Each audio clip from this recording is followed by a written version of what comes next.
High income ETFs have gained a lot of popularity over the last few years, and covered call ETFs in particular have become core holdings in many investors' portfolios. These ETFs sell call options on their underlying holdings to generate premium income, which is then distributed to investors as dividends with yields typically as high as 10 to 12%. And for income investors and retirees who rely on their portfolio for income generation, these ETFs have been game changers, especially when the dividends hit your account every month or even every week. However, there has always been one underlying issue with these ETFs, and that is the cap on growth potential. A covered call strategy naturally places a cap on growth, and in exchange, you collect premium income. And that is a trade-off that many investors are okay with. But I wanted to know if there's an ETF that can actually outperform its underlying index, like the QQQ, while still generating an exceptionally high dividend yield through a covered call strategy. Now, how would that even work? What are the risks, and is it sustainable over the long term? There is an ETF on the scene that has done exactly that so far. Since inception, this ETF has outperformed its underlying index, the QQQ, while also outperforming every other high-income ETF in its category, such as JEPQ and QQQI, returning roughly 2 times as much at around 21%. And the most insane part is that this ETF has a dividend yield of around 17%. This one has been gaining a lot of attention over the last few months. And in less than a year, they have already accumulated around $300 million in assets under management, which is very impressive. And this brings me to TDAQ, which is the TAP Alpha Innovation 100 Growth and Daily Income ETF. Now, I actually covered TDAQ towards the beginning of 2026, and I framed it as an ETF with the potential to outperform the majority of high-income ETFs in its category. And since then, we have seen it do exactly that. The reason is its unique covered call strategy, but also the structure of the ETF, which not only helps it compound growth over the long term, but also gives it a very tax-efficient structure. And with a very high dividend yield of 17%, having that in a tax-efficient structure is one of the biggest benefits any income investor could have. Because remember, it's not just about what you earn, it's about what you keep. Now, in order to get a thorough understanding of how this ETF works, I have a very big surprise for you guys. My producer Sammy and I were able to get an exclusive interview with the fund manager himself, Mr. Sai Katara. Hi, Victoria. Thanks so much for having me. In this interview, we've broken down 4 crucial areas of this ETF so that you as the investor can get a thorough understanding of not only how this fund works, but also the potential benefits and risks over the long term. These 4 categories are the covered call strategy mechanics, tax efficiency, NAV erosion, and most importantly, how an ETF like this can fit into a modern day portfolio. Now, before we continue with the interview, I wanted to let you guys know about a small change here on this channel. I have been spending a lot more time on some exciting projects behind the scenes, but I still want to make sure we are bringing you valuable content on a consistent basis. So from here on out, Sammy will be taking on a much bigger role and hosting a lot of our upcoming videos. If there's anyone I trust to do it, it is the man who's been producing this channel behind the scenes for years. And don't worry, I'll still be popping in from time to time, but with that being said, I'll let Sammy continue the interview. All right, so the first question is, how does TDAQ actually work? I mean, what is the covered call strategy that allows it to capitalize on such strong upward momentum? So TDAQ holds all the same stocks within the NASDAQ 100 and sells out-of-the-money covered calls against it. Very simple. But unlike most high-income ETFs that you and I are used to, like QQQI, JEPQ, or even GPIQ, which use monthly expiring call options, TDAQ uses daily expiring call options, otherwise known as 0DTE. And all that means is 0 days to expiration. But why? So the biggest reason, and this is something that we already outlined in a previous video, is that this allows the fund to capitalize on more upward momentum during after hours or pre-market. You see, we all know that the market doesn't just move in open hours. When you have a monthly expiring covered call, your cap sits on the entire index for that whole time frame. So even an after hours pop in the QQQ gets capped. But TDAQ structurally avoids that. It leaves the underlying stocks uncapped outside of market hours. And that difference can compound into significant outperformance over the long term. But the question is, how do they actually choose where to sell these call options? What strike prices are they choosing? When you're selling the 0DTE calls, the strike selection, is that your personal input or like your team's input, or do you have a system? How does that work, and what do you guys use? Yeah, it's a great question. So we actually have an underlying fintech platform that helps inform where to actually put our strikes. And it's pretty cool. It's one of the first things that I built when I did this For myself and my family, I was doing it manually, and it took forever, like 4 hours a day.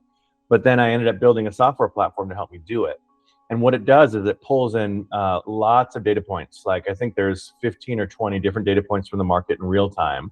And then it kind of churns through it. And then it gives me as the portfolio manager a very simple risk versus reward. And I can see if the strikes that are out there are in our strike zone, then I can sort of choose one as the final decision maker. But the fintech is really helpful for me to assess, hey, is the risk, are we getting paid for the risk that we're taking given the market environment and what's going on? And so some of the inputs, to your question, volatility is huge. Gamma exposure, so like different strikes have different market dynamics. There's market structure around it. Momentum is big. VWAP, like you see all these different acronyms essentially. And then I just get a very clear, hey, risk reward. And then I can select our strike based on all the data that comes in real time. And when I was figuring out how to build the strategy, I was like, do I use 30s or do I use shorter dated? And when I started, I was like, I love short dated for the reasons that I mentioned, like overnights are uncapped and it's just much more precise. So you can likely, you have a much higher probability of keeping up with the underlying.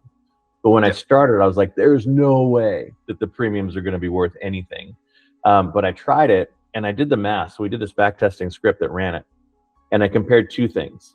If you took a 30-day call at a static risk level, call it a 25 delta, and you got X dollars in premium, versus if you sold a 25 delta every day, 0 DTE for the 21 trading days over that same month and added it up, the option premium potential is 4 to 4.5x for the exact same level of risk. So for me, it was a no-brainer. Like, why am I going to take all this risk and get paid a quarter of what I could get paid if I just did a 0 DTE? 0 DTE, though, I mean, it's a lot more work. But, so that's like why probably some of the big shops and other fund managers haven't migrated to it. Plus, they don't want to cannibalize their own stuff. But I'm like, I'll just help automate and, streamline the way to execute it. But like the juice is worth the squeeze. If I can get 4x for the same level of risk, that's what I'm going to do all day long. So that's why we built the strategy the way we did. Now, the next question we had was, are there any circumstances where they would decide not to sell any call options entirely? So days that it just really doesn't seem worth it to sell any sort of call, you would not sell any calls for that Yeah, day. that's actually one of the most powerful parts of the strategy in using 0 day, because you have like really precise granularity. So like I'm not stuck with a week or a month. I can do it by day and even hour. So I'll give you like one good example. On days that Chairman Powell is speaking and the Fed is making an interest rate decision, that doesn't happen until 2:30 in the afternoon. So I'm not going to take a position in the morning because I don't know what's going to be said and it could really go against you. So like we just wait. There's no risk reward before that meeting that's going to be worth it. Then the decision happens and then the press conference happens. The market digests it, and after it digests it, there's actually sometimes still premium left. That's when the risk reward falls into our strike zone. So that's a great example of how we use the dynamic calendared events and the dynamic sort of market environment to make these decisions in real time. Now, the third question is probably one of the most important aspects of this fund, and it's something that I really like a lot. You see, TDAQ is not the only 0 DTE covered call ETF out there. We've actually seen many other ETFs like QDTE or XDTE. But the biggest difference between TDAQ and the other ETFs is that it actually maintains exposure to the underlying index itself.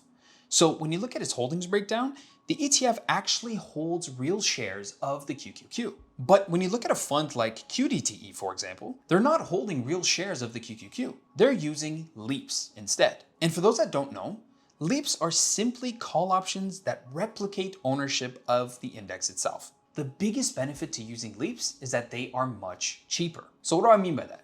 Well, let's just go through a simple example. Let's say you wanted to purchase 100 shares of the QQQ today. That would cost you around $68,000. But one LEAP, which controls 100 shares of the QQQ, could cost maybe $15,000 or $20,000. What was the decision between, not using LEAPs or maintaining full exposure to the index? Because I know, if you use LEAPs, it's cheaper to maintain exposure, so that you have more to sell calls and to generate more premium. Great question. It's actually a really important structural one, and it was one that we we're really deliberate about owning real shares of SPY when we started T-SPY. And one of the main reasons was when you have a synthetic option, and our whole context is we want to create growth plus income in one tax efficient allocation. Well, if you use a synthetic, that whole growth component goes away. And I'll tell you why. When you have a synthetic option and you're using what they call 1256 contracts, so like SPX, for example, at the end of the year, because it's a 1256 contract, you actually have to mark to market, whatever that is. So you virtually realize a gain. And in a 40 Act product, in an ETF, when you realize a gain, you have to distribute 90% of it. So if you ever notice some of those synthetic funds in December, there's this massive outsized distribution. That's why. Yeah. So for us, we didn't want to do that because like my whole use case, I wanted exposure to the S&P and like I have a long time horizon. So I want it to grow over time, but I needed income, for month to month expenses. But at the end of the fiscal year, like I don't want to take all the gains that were my capital growth of my SPY shares and have to market to market and then take it as income. That's not what I need it for. I want it to compound over time beyond the end of the fiscal year. So the only way to do that is to own physical shares, which has really been a game changer for how tax efficient we've been able to be and for satisfying this growth plus income in one allocation sort of idea, where if we did synthetics, we couldn't. The whole growth side of the equation would be deleted. Synthetic-based ETFs, they can never actually go above 0% NAV growth. So if you look at the NAV of synthetic-based ETFs, because they have to distribute their synthesized capital gains, capital growth, they can never go above 0% NAV in their ETF price. So take a look at those and you'll see, versus like us and other ETF providers that actually own real shares, you can, because the shares are sort of a value store that you can hold fiscal year to fiscal year. And that's one of the biggest structural benefits of owning physical shares. Now, the next question revolves around probably the most important aspect of any high income ETF out there, and that is tax efficiency. One of the things that I do month to month is make sure that we can actually tax loss harvest within the fund in a way that creates the most tax efficient version that we can produce. So in 2025, we actually were better than 2024 because I got better at it. So we ended up distributing almost 89% was constructive return of capital. So there was zero tax bill in the current tax year.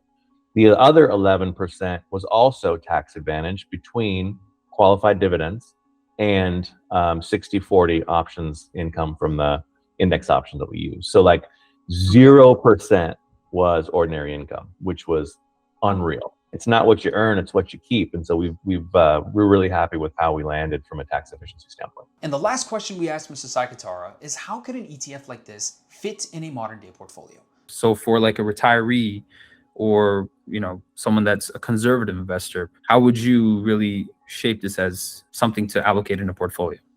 Yeah, the way we kind of explain it is like if you own SPY, you can own T-SPY, and it just adds 14% potential tax efficient income. It's got a lower beta, so it's actually got about a beta of a 0.9. So you get better risk adjusted returns potentially, and it's tax efficient. So it's like if you own SPY, but you want to add those features to it, this is a great option. So that's what we're adding for the retirees that are sort of in this portion of life where they're like, okay, I've got my nest egg, but how do I tap into it in order to create an income stream from what I already have?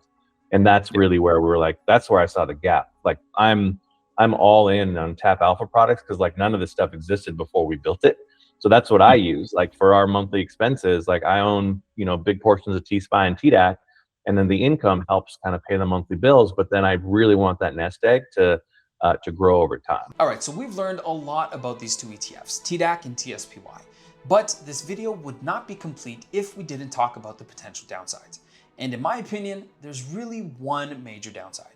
You see, the markets can be extremely unpredictable and volatile. And the biggest risk that I see is during a sudden V-shaped market recovery. For example, if the market sells off during the first half of the day, and then the fund deploys a covered call, but then suddenly the markets stage a massive recovery rally due to some sort of announcement or geopolitical news, a zero DTE strategy could cap a crucial moment of market recovery. And the thing is, we actually already saw this happen with other 0DTE funds like QDTE and XDTE. Both of these ETFs suffered heavy underperformance during the tariff sell-off in April of 2025. On this day specifically, we saw the markets rally in a sudden burst after a crucial announcement about tariff relief. And that led to a 4 or 5% underperformance relative to other high-income ETFs in their category. But other than that, I don't really see another major risk with this ETF. But again, you have to remember that this is still tracking the QQQ. So in a sudden market sell-off or a prolonged sell-off, you're still gonna feel that pain, right? There's not really an active management structure underneath it to help mitigate that risk, like other ETFs like JEPQ or ROCQ, which is the new one from JP Morgan. But at the end of the day, if your primary goal is to generate high income potential, compounding growth over the long term, and all in a tax-efficient structure, TDAQ and TSPY have the potential to serve as long-term core holdings. And that is all for this one. Thank you guys so much for watching. I hope you enjoyed my presentation. Please let me know if you have any questions in the comment section, and I'll do my best to answer every single one. And I'll see you in the next one. Peace. This video is for educational and entertainment purposes only and is not financial, investment, tax, or legal advice. Discussions of ETFs, investing strategies, market updates, or specific funds are general, not tailored to your financial situation, and should not be relied upon for decision-making. Investing involves significant risks, including total loss of principal, and past performance does not guarantee future results. I am not a registered financial advisor. My content reflects personal research and publicly available information. I may earn affiliate commissions from mentioned products or links disclosed per FTC guidelines, but these do not influence my opinions. Always consult a licensed financial professional and verify information independently. By watching this, you agree I am not liable for any losses or consequences from your actions. International viewers should consult local regulations.